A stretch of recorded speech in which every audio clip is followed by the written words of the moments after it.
School districts and universities across the province are dealing with tight budgets and looking for ways to generate revenue and increase funding.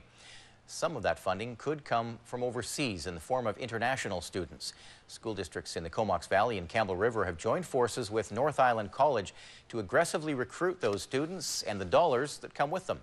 A-News reporter Gord Kurbis has the story. They're stepping off the bus and into the local education system. These international recruiters are getting a first-hand look at what the Comox Valley and Campbell River has to offer. It's a blend between showcasing our education system as well as showcasing our communities, because the idea is that when these agents go back home, they'll recruit international students to come study in this region based on what they've seen on this tour. Their tour includes visits to local high schools and North Island College. They're also taking in day trips to Mount Washington and whale watching, anything to highlight the advantages of coming here instead of going elsewhere.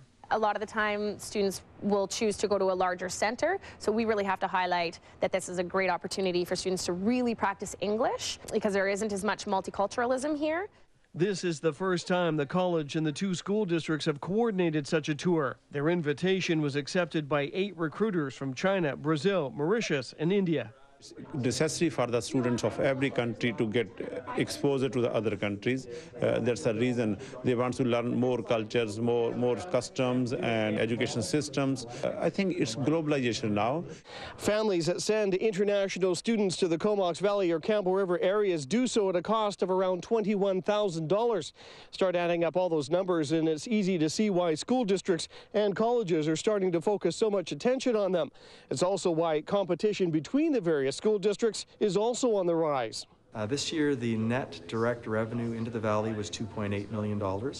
Next year, we're growing, and it will be $3.2 million. And what it does is it staffs a program. It puts over 7 teaching positions into the schools. It adds programs like the cultural exchange program for local kids. So lots of spin-off benefits. During their tour of Vanier Secondary, the group is introduced to 4 students who are already here from international countries, 3 from Germany and the 4th from Austria. All people are very friendly, and I love to be here because it's just like the school is really different. Basically, it worked really good. I'm understanding the teachers very well. I can speak pretty good, and everything is working fine. The students very welcoming? All of them came and asked who I am and just how I'm doing and all that stuff, so it was pretty good. Those involved with today's tour hope recommendations like that one will go a long way to helping convince others to follow in their footsteps. In Courtenay, Gord Kurbis, A-News.